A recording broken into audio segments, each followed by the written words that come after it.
बात बच्चों, आज की कक्षा में आपका स्वागत है। आज हम पढ़ने जा रहे हैं पाठिका पाठ 15 सफलता का मार्ग, जिसमें हम पढ़ेंगे प्रत्येक व्यक्ति सफल तथा संपन्न जीवन की कामना करता है, किंतु सफलता कैसे प्राप्त की जाती है बहुत कम लोग जानते हैं। इस पाठ में हम सफलता के विभिन्न सूत्रों के बारे में जानेंगे। तो इस पाठ शुरू करने से पहले पाठ में आए मुश्किल शब्दों को समझ लेते हैं। पहला शब्द है निर्धारण, जिसका अर्थ है निश्चित करना। प्रयत्नशील का अर्थ है कोशिश करने वाला। अधिकांश का अर्थ है ज़्यादातर। सफलता का अर्थ है कामयाबी। उचित का अर्थ है सही। प्रतिभा का अर्थ है गुण। लक्ष्य का अर्थ है उद्देश्य। समृद्ध का अर्थ है संपन्न। प्रवृत्ति का अर्थ है स्वभाव। करुणा का अर्थ है दया। ईर्ष्या का अर्थ है जलन। अनूठा का अर्थ है अनोखा। आत्मविश्वास का अर्थ है स्वयं पर विश्वास करना। सदुपयोग का अर्थ है सही उपयोग। योगदान का अर्थ है सहायता या फिर योग। बाधाएं का अर्थ है रुकावटें। सकारात्मक का अर्थ है आशावादी। सूत्र का अर्थ है युक्ति। तो आइए पढ़ते हैं पाठ सफलता का मार्ग। बच्चों, इस संसार से शायद ही कोई ऐसा व्यक्ति मिले जो सफल जीवन जीने की कामना ना करता हो।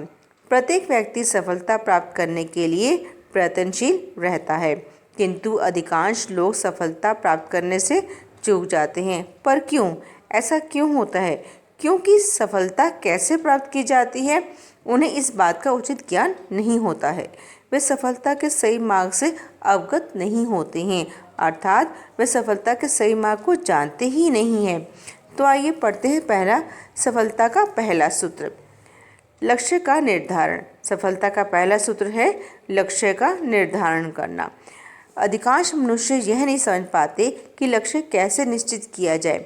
वास्तव में लक्ष्य निर्धारित करने के लिए किसी भी मनुष्य को अपने अंदर निहित प्रतिभा एवं कमजोरियों का पूर्ण रूप से ज्ञान होना चाहिए, अर्थात आपके अंदर क्या क्या क्वालिटीज़ हैं और क्या क्या वीकनेस है आपकी, उसका आपको कमियों का ज्ञान होना बहुत ज़रूरी है।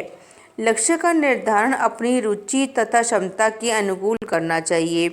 तो क्या कहा इन्होंने? अपनी रुचि मतलब शौक़ के अनुसार, और जितना आप उसको कंप्लीट कर सकते हो, पूरा कर सकते हो, उसके अनुसार ही आपका लक्ष्य का निर्धारण होना चाहिए।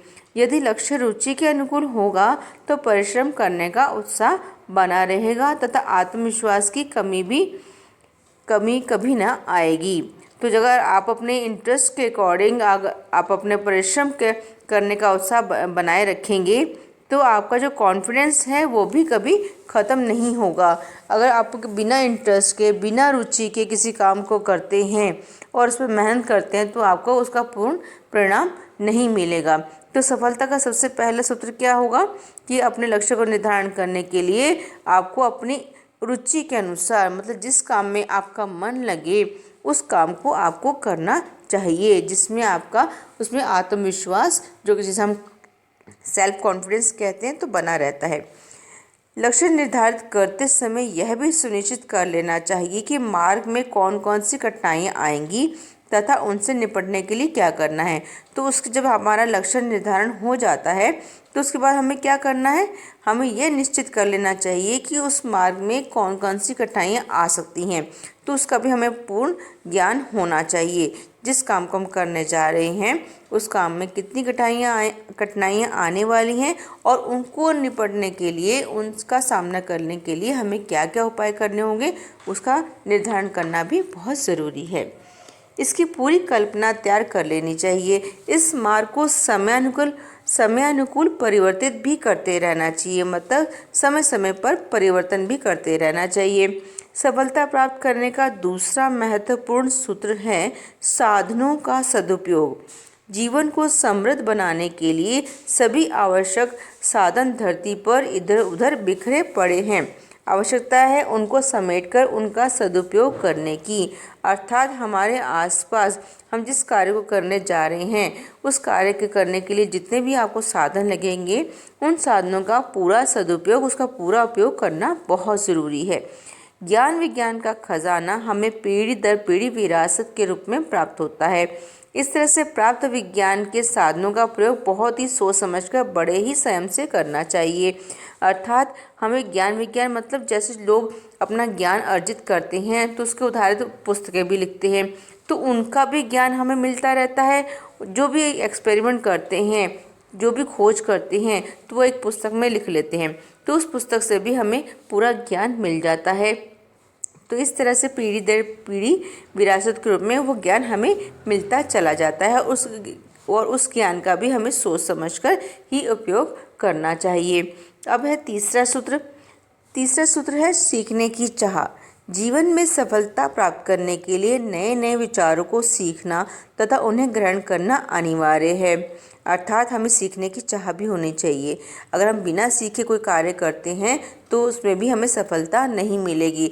जिस तरह से आप पढ़ाई करते हो, मार कूट कर पढ़ाई करा दी मम्मी पापा ने, लेकिन उसमें क्या है, आपको वो मार्क्स नंबर नहीं मिलेंगे। जितना आप स्वयं कोशिश करके उन नंबरों को पाने की कोशिश करते हैं तो वो आपके नंबर बहुत ज़्यादा होंगे। अगर आप अपनी इच्छा से पढ़ेंगे, अपना मन लगाकर पढ़ेंगे, तो आपको पूरे नंबर मिलने की उम्मीद रहेगी। अगर आप किसी के ज़ोर ज़बरदस्ती से पढ़ेंगे तो आपके उतने नंबर नहीं आएंगे, थोड़ा से ही मार्क्स आ पाएंगे। तो इसलिए सीखने की चाह और करने की चाह होना बहुत ज़रूरी है। अतः व्यक्ति को इनके अनुकूल ही अपनी प्रवृत्ति का विकास करना चाहिए। अन्य व्यक्तियों की सफलता से ईर्ष्या करने की बजाय उनके जीवन से प्रेरणा लेकर स्वयं को आगे बढ़ने के लिए तैयार करना चाहिए। और सफलता के सूत्र में क्या है, सीखने की चाह तो होनी ही चाहिए, साथ में दूसरे की सफलता से ईर्ष्या नहीं करना है, यानी कि हमें जलन नहीं करना है, बल्कि उनसे सीख लेकर अपने जीवन, उनसे प्रेरणा लेकर हमें अपने आप को भी स्वयं उससे आगे बढ़ाना चाहिए। तो आज की वीडियो में बस इतना ही। इसमें आपको बात भाषा की पुस्तक में ही करना है। पेज नंबर 110 और 111 अच्छे से सोच समझकर करिएगा और इसको याद करिएगा।